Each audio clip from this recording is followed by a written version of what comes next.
Welcome to the Voice of Retail. I'm your host, Michael LeBlanc. This podcast is brought to you in conjunction with Retail Council of Canada. What if I told you that the adversity you face in life might hold a surprising opportunity for growth and success? Today on the Voice of Retail, best-selling author, keynote speaker, podcaster, and executive coach Heather Monahan tells us how.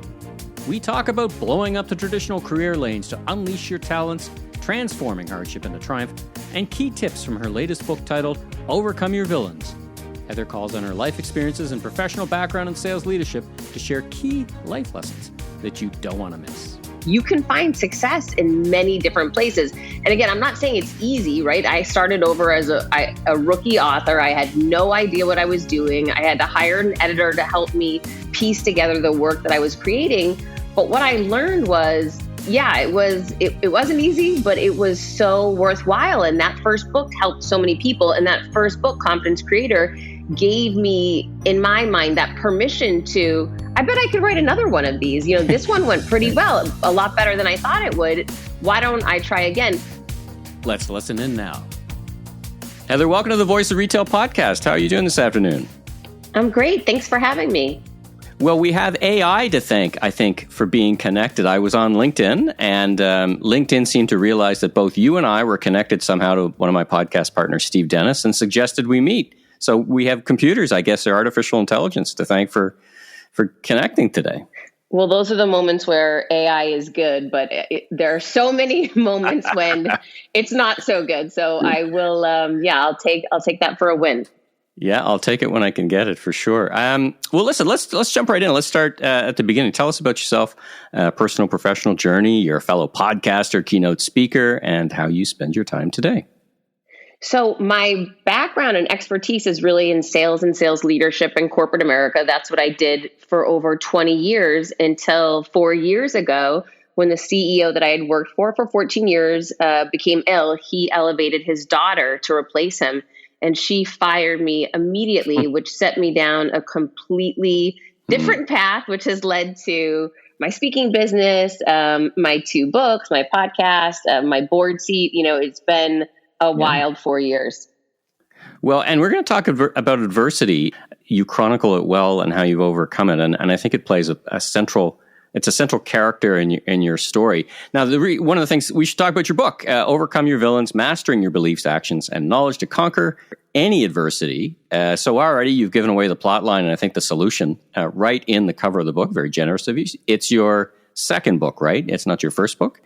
My first book was Confidence Creator. My second one is Overcome Your Villains, which just came out. Right on. Available. I just checked. Available in all the major places we'd buy books. Talk about writing that second book. I mean, it feels like reading the book that it's an intersection of the personal and professional for you. You relate the story about how you on the one hand you were elevated and the next hand you're out the door. So talk about just the tradecraft or your experience in writing a second book. Well, I have to share writing the first book to give a little hindsight. I had never written a book before. I grew up, I was labeled the social one. If anyone's listening, if you remember the labels that you had as a kid, right? I was always told I was a social one. That's why I'd be great at sales. And I hung on to that. I really believed that. The problem was I became very successful in sales, but I truly believed that was all I could do. I did not believe there was any potential for me outside of that label or that lane. And what I learned, and it took me getting fired to learn, is that when you blow up the lanes and take your talents wherever you want to go, you can find success in many different places. And again, I'm not saying it's easy, right? I started over as a rookie author. I had no idea what I was doing. I had to hire an editor to help me piece together the work that I was creating. But what I learned was, it wasn't easy, but it was so worthwhile. And that first book helped so many people. And that first book, Confidence Creator, gave me, in my mind, that permission to, I bet I could write another one of these. This one went pretty well, a lot better than I thought it would. Why don't I try again? In my first book, I really told it from the vantage point of my life in business up until the time I was fired. And my second book, I really pick up from the moment of getting fired and what's happened since then. So, I truly believe data doesn't lie, and your audience and your community will tell you what they want from you. And I'm always listening to the DMs and messages, from my podcast and on social media. And what I was hearing was after my first book, people kept asking me, well, what happened next? So they were basically telling me they wanted the same type of writing that I created in my first book, which is personal story, personal anecdote with a takeaway for the listener in each chapter and how they can apply it to their lives. But they want to know what happened from the day of getting fired to get to where I am today. Well, it's almost like the first book was a self-fulfilling prophecy, The Confidence Creator, right? It gave you the confidence to, I think, by just listening to you, gave you the confidence to continue that journey, write more books, and as you said, listen to your audience. Let's talk about adversity. You chronicle many hurdles that you faced relative to, your journey from your personal challenges to, even when you were successful in the workplace and you became, at the wrong end of sexual harassment. Malcolm Gladwell talks about adversity as something that many successful people face in their lives. How do you see adversity? Do you think it shaped the person you are today? Oh my gosh, no doubt. Absolutely. In good and bad ways is what, I'm 47 now and I can really reflect. There were different windows of time. And a lot of people will see pictures of me or they'll create a story around who I am, which 9 out of 10 times is not accurate. And they find that once they read my book, is that I've faced tremendous adversity in my life, like most of us have. I mean, especially the past couple of years, pretty much all of us have faced a ton of adversity. And there's been great growth opportunity for me and for everyone listening, I'm sure in some ways. But there's some times where you become hardened by tough times and maybe negative or maybe, maybe placing a fear of what lies ahead because of it. And I definitely have experienced both of those in my life and my career from the adversity that I've had to face and take on. But you were able to pull yourself, so to speak, back from the brink because Gladwell talks about this. A little bit of adversity is good. Too much adversity is sometimes hard to come back from. But yeah. What lesson did you learn coming back from adversity, beyond that line where it doesn't help, but is deleterious to your efforts? Well, I would say, the pandemic's been that kind of moment for me to say, my speaking business was my number one revenue driver when the pandemic hit, and that disappeared overnight. I'm a single parent. I've got major bills to pay, and that was really scary. However, I did lean on my past experiences to say, okay, you've overcome all these other moments of adversity in my life. I write them down, right? I chronicle them in my book. I can glance at them quickly and say, if you were able to do that, that's just further social proof that you can get through this. Now, what's the next step? And so for me, when I face massive adversity, I need to work out. That's when my best ideas come to me. That's when I can escape anxiety, fear, and really unlock my mind. So at that point in time, we were quarantined. I luckily had a Peloton stationary bike. I jumped on it and I started asking myself this question over and over again. What product or service can you provide from the computer from home to drive revenue? And I kept asking myself that question. And pretty quickly, the idea came to me, go look at your DMs and whatever they're asking you for, that's your answer. And that's how I was able to start moving forward. And I launched my consulting business, my executive coaching business, and those businesses led to me bringing a client on. The client and I hit it off over the next year, and he nominated me for my first board seat for Healthlynked Corporation, which I was awarded a little over a year ago. And none of those amazing things would have happened, if I didn't say, okay, the key is to take action. The key is to start asking yourself the question, how to solve the problem, and then go look at the data. Well, one of the things I like about the book, and you mentioned there's key takeaways after every chapter that I think really summarize. It's a well-crafted book. Like, congratulations. It's not just a narrative, but it also here's what I take away from that. Now, you're looking at your numbers, you're a fantastically successful podcaster as well, since we're on a podcast. Was that a COVID inspired, or was that a pre-COVID and the before time thing that you were doing? So the way the timeline worked was I was fired in Q4 2017. I didn't know what I was going to do. And then I decided, okay, you need something to sell. So I wrote a book, and that came out May of 2018. And I Googled, how do you sell books? And it said, speak and go on podcasts, right? So I did both of those things. I started cold calling companies to speak, and then I started pitching myself for podcasts. And I'll never forget, I landed myself on the Lady Gang out in Los Angeles, which was a really big Huge. show. Yeah, it's a huge show. Yeah. It's a big show. And the show went really well. And the young ladies were amazing. And afterwards they said, you've got to come back on the show. We loved having you. And I thought, you know what, there's something here. And I looked when the show dropped and it showed up in the top 10 on Apple Podcasts, that episode. So I immediately said, okay, contact the CEO of their company, number one, because you want to go say thank you and you appreciate the opportunity. But then once you get in that office, you want to pitch yourself for your own show. And that's what I did. And Norm from Podcast One ended up, over probably an 8-month period of time, we worked out a deal. And I launched my show, Creating Confidence with Heather Monahan, in May of 2019, a year after I had launched my first book. Our grandparents were shaped you've talked about COVID. Our grandparents, I would say, were shaped by their experience and the adversity they faced during the Great Depression. And it shaped them for the rest of their lives, arguably shaped culture for decades to follow. Do you think that's the impact of the COVID era? You've mentioned it a couple of times. Let's talk about it a bit. There's no doubt it's changed society immensely. It's changed my son immensely. My son I have a 14-year-old and he did not do well in virtual school. And so he had to go away to academic camp last summer, which was a bizarre experience. He's an athlete. He's very social. He's not someone who wants to lean into academia. So that was really tough. And then I got the phone call just a couple weeks in that he had broken his arm and he was in the emergency room. So in my mind, I just anticipated, okay, I'm going to fly out there to go see him. He's going to want to come home and I'm going to have to bring him home and we're going to have to figure something else out. And I'm certain this is because of the pandemic. I jumped on a plane. I got to the camp in New Hampshire to pick him up and he was staying. And I said, what's going on? And he said, Mom, I taught myself how to write with my other hand. I taught myself how to dress with one arm. I taught myself how to eat with the other hand.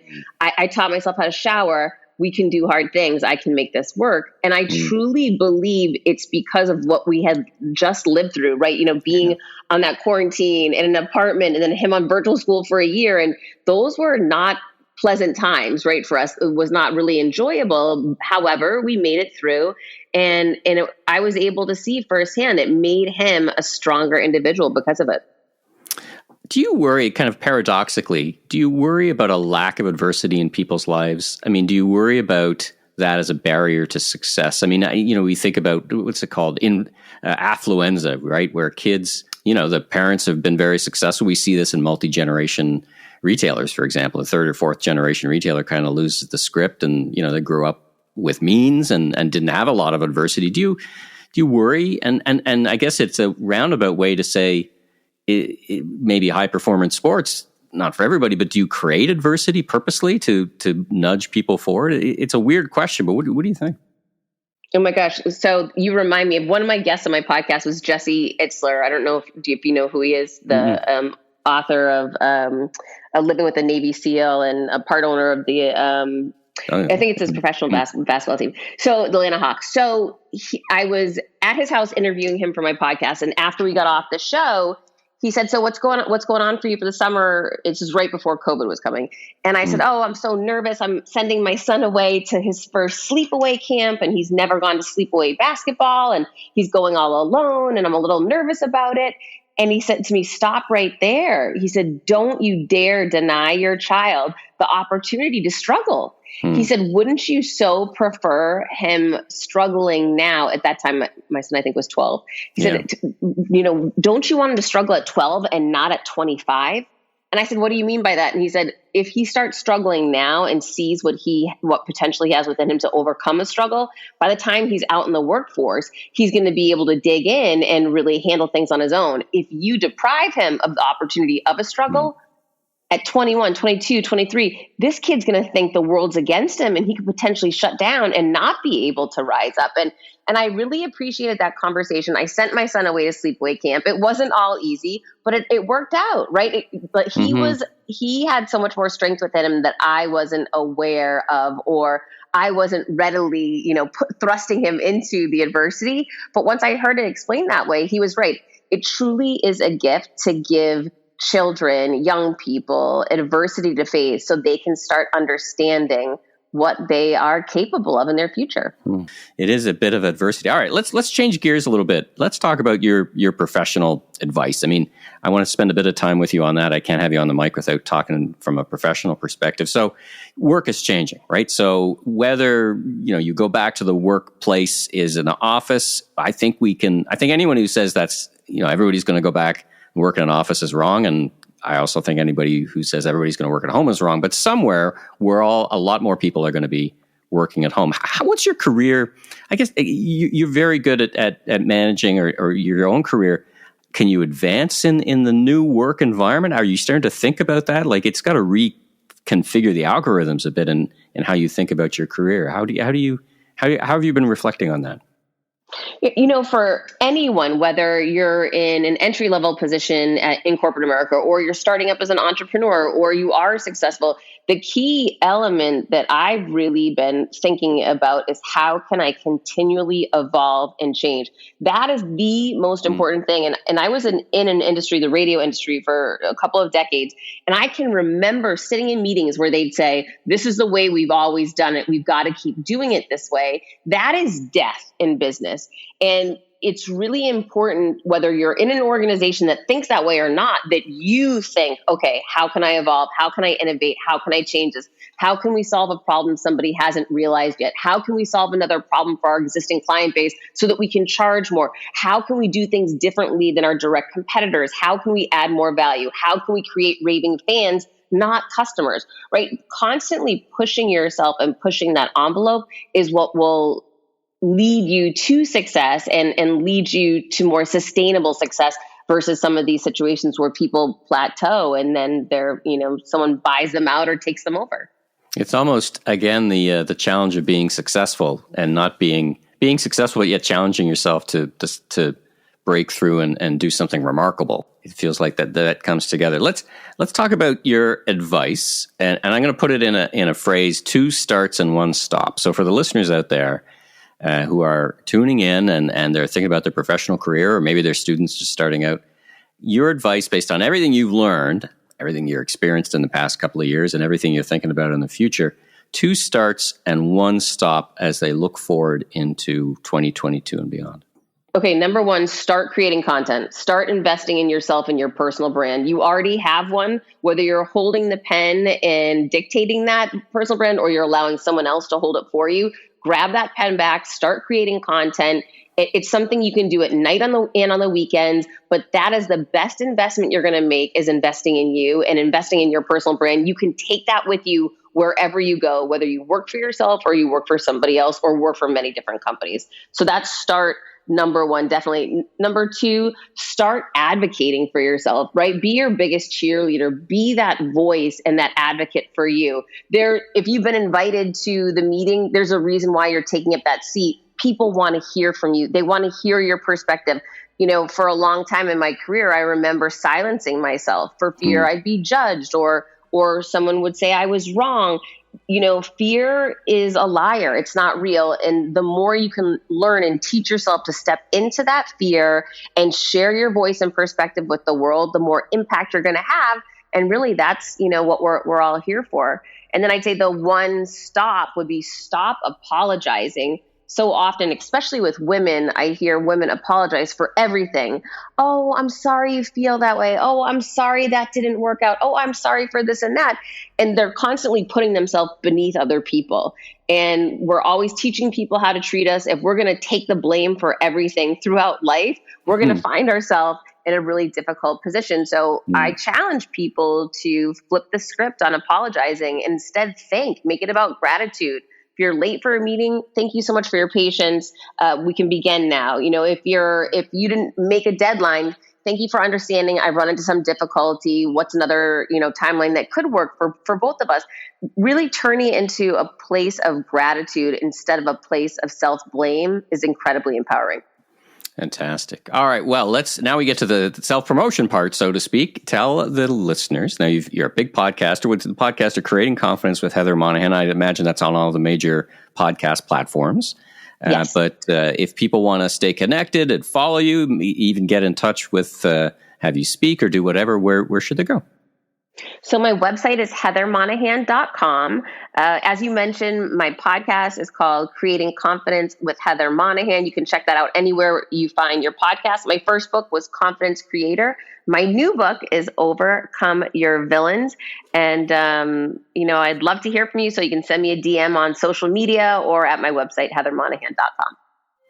Well, Heather, it's been great. Thanks so much for making time to speak. Thank you again to the algorithms that put us in the same place on the different ends of the microphone together. It was a real treat speaking to you. Congratulations on your success, and I wish you much continued success. And hopefully, as things get back to normal, you and I might even cross paths on the speaking circuit somewhere, somehow. I look forward to get back on the road. So thank you again for joining me, and have a wonderful rest of your day.